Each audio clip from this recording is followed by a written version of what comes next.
Grandes genios e inventos de la humanidad. Charles Babbage, Konrad Zuse y el ordenador. El ordenador. Para muchos sigue siendo un enigma. Lo que esconde en su interior no podemos verlo. El ordenador, una herramienta para la inteligencia, capaz de hacer cosas realmente increíbles. Hace algunos años solo podíamos verlo en nuestros sueños.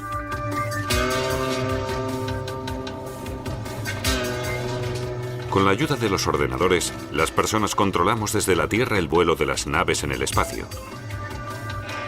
La misma técnica se utiliza en Frankfurt, Nueva York o Tokio para supervisar las operaciones de acciones y divisas.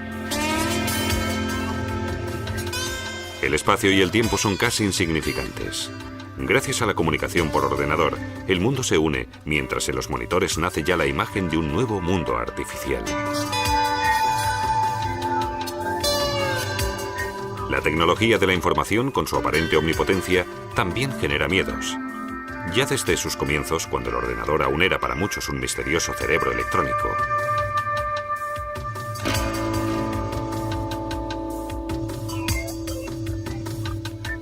Pero el hombre que inventó los ordenadores modernos no fue un mago, sino un auténtico genio. Konrad Zuse, ingeniero alemán, creó el primer ordenador controlado por programas. Su modelo Z1, aparentemente, no tenía nada en común con los ordenadores actuales. Error. El ordenador de Zuse ya trabajaba con el código binario, un sistema de numeración que solo reconoce las cifras 0 y 1. Con él, Zuse inventó el procesamiento de datos moderno. Antes que él, muchos otros intentaron fabricar máquinas automáticas. En 1642, el francés Blaise Pascal creó la primera calculadora mecánica del mundo. La pascalina hacía cálculos mediante el laborioso sistema decimal, con sus 10 cifras conocidas, y era muy complicada de utilizar. Solo servía para resolver sencillas sumas.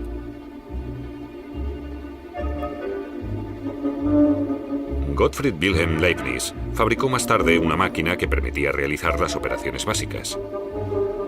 Leibniz inventó un mecanismo de rueda escalonada para acelerar los múltiples cálculos requeridos en la multiplicación y la división, mecanismo precursor de las posteriores calculadoras.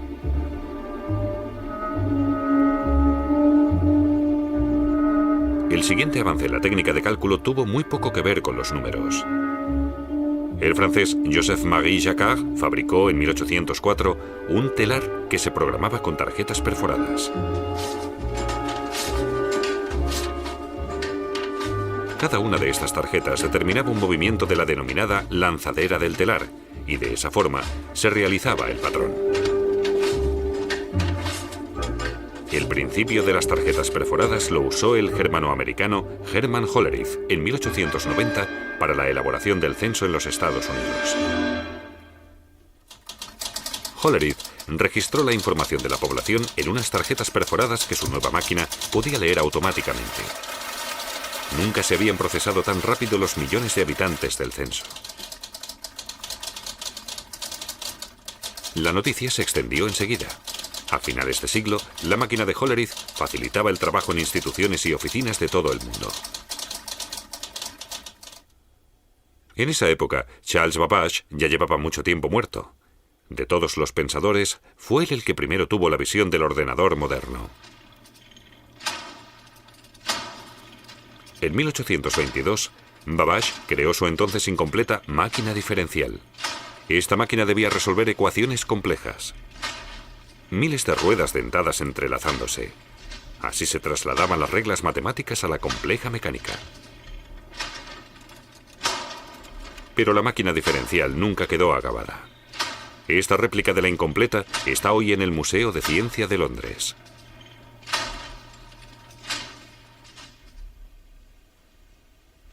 (1833) Babbage deja aparcada su máquina diferencial.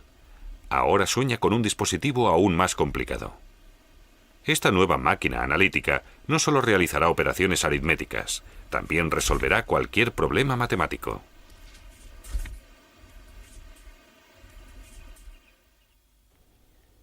En Cambridge, el catedrático de matemáticas proyecta el primer ordenador con unidad aritmética y memoria. Su intención era introducir los programas con tarjetas perforadas. ¿El dilema? Para diseñar su máquina, Babbage tenía que volver a recurrir plenamente a la mecánica. No había ninguna otra opción. Una máquina de cálculo a vapor así pesaría varias toneladas, como un mecanismo de relojería gigante.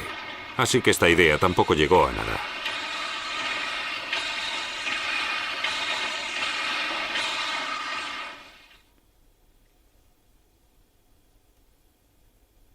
Con el sueño de la máquina analítica, el primer ordenador universal, Babbage se adelantó más de 100 años a su época. Hasta la llegada de la electrotécnica, no se hicieron los primeros avances hacia el ordenador que hoy tenemos.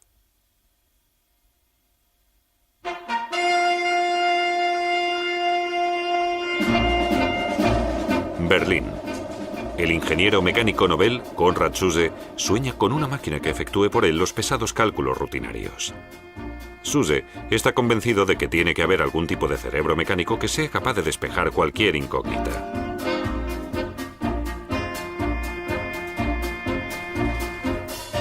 Zuse descubrió el relé electromecánico en la técnica de telecomunicaciones. Eso le llevó a la siguiente idea. El relé de telecomunicaciones podía ser el elemento principal en una calculadora que trabajara con código binario. Pues al igual que el código binario, el relé solo conoce dos estados, activado o desactivado, encendido o apagado.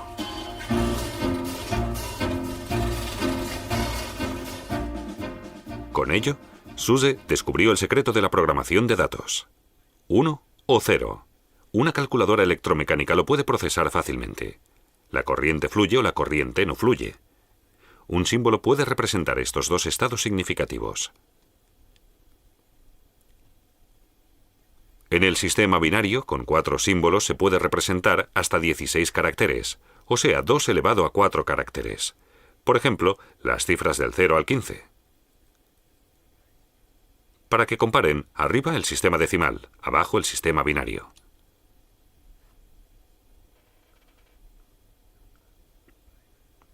Con 8 símbolos habría 2 elevado a 8, es decir, 256 caracteres, con lo que también se pueden traducir al lenguaje binario las letras y los signos de puntuación. Con ello, se pueden realizar incluso operaciones lógicas. Las reglas para hacerlo las desarrolló el matemático británico George Boole a mediados del siglo XIX con su lógica proposicional, mucho antes de que existieran los ordenadores.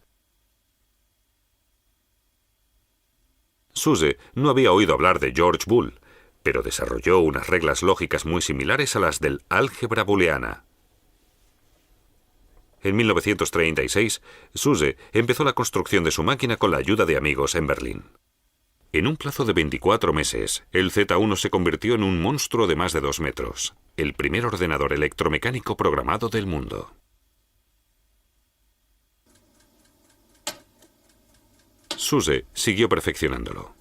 Durante la Segunda Guerra Mundial creó el modelo Z3. Su reproducción está hoy en el Deutsche Museum. La unidad aritmética constaba de unos 2000 relés. Una multiplicación sencilla costaba 5 segundos.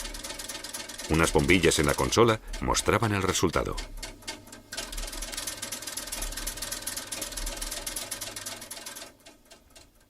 Su sucesor, el Z4, se utilizó para hacer cálculos aerodinámicos en el Instituto de Investigación Aeronáutica de Berlín. Los programas aritméticos se introducían mediante una cinta perforada. Pero el Z4 también se quedó en prototipo. Zuse nunca recibió ninguna ayuda estatal. El gobierno nacional socialista no conocía la importancia del ordenador. Por contra, en Estados Unidos, se impulsó el desarrollo del ordenador con grandes ayudas. Todo comenzó en 1937 en los laboratorios de telefonía Bell. Allí, el matemático George Stibitz descubrió que el álgebra de Boole era el lenguaje perfecto para los relés telefónicos. Stibitz construyó un aparato con pilas, bombillas de linterna y alambres que podía hacer sumas binarias siguiendo los principios de Boole.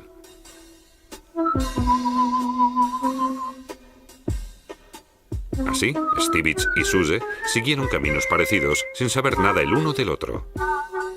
Stibitz llamó a su segunda calculadora calculadora compleja. Esta realizaba operaciones aritméticas completas. La nueva herramienta generó mucha expectación en Estados Unidos. A partir de entonces, se desarrolló a pasos agigantados. En 1943, Howard Aiken desarrolló el Mark I. Resolvió en un solo día problemas balísticos de la Marina de Estados Unidos, cuyos cálculos sin ordenador habían costado 6 meses. 1000 veces más rápido era el ENIAC de 1945, el primer ordenador con tubos de vacío, un total de 17.000. El ENIAC era, como todos los predecesores, una simple calculadora. No podía procesar ni otros datos ni otros símbolos. 50 años más tarde, en cada mesa de trabajo hay un ordenador personal que puede hacerlo con toda facilidad. La evolución de meras calculadoras a milagros electrónicos se lo debemos a magníficos teóricos.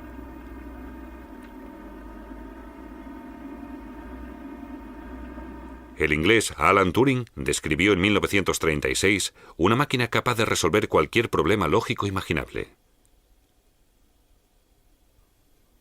John von Neumann también descubrió que un ordenador podía realizar el planteamiento de cualquier problema que se le introdujera.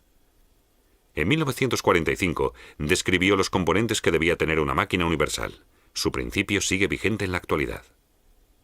Un ordenador, según von Neumann, debe tener una unidad aritmética, una unidad de control para la coordinación de las funciones, una memoria, una unidad de entrada que transforma los datos que se le dan en símbolos legibles por la máquina, y una unidad de salida que decodifica los datos procesados.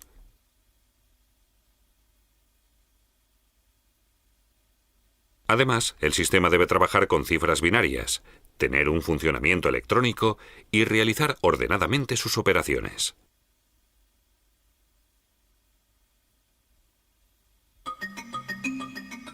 En la actualidad, las teorías de von Neumann y Turing son algo común. Hasta los niños saben que los ordenadores son mucho más que calculadoras rápidas. Desde los años 50 se han hecho avances increíbles en el procesamiento de datos. La mayoría de ellos gracias a la microelectrónica. Con los cables de vacío se consiguió en los años 50 la reducción de los componentes aritméticos y poco después se creó el transistor para el control de la corriente. Más tarde se crearon los circuitos integrados, que permitían comprimir muchos más componentes. Poco después se desarrollaron los denominados chips, pequeños discos de silicio. En los años 60 se podían comprimir 10 componentes en un chip. En 1970 ya cabían 1000. Actualmente se pueden llegar a comprimir 100 millones de transistores y otros componentes en 1 centímetro cuadrado.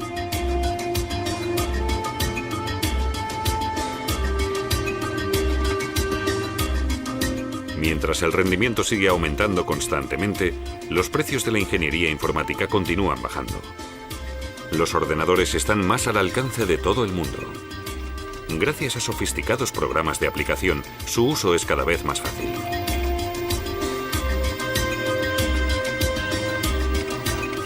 Ya nadie debe introducir complicadas órdenes mediante tarjetas perforadas como ocurría no hace tanto tiempo.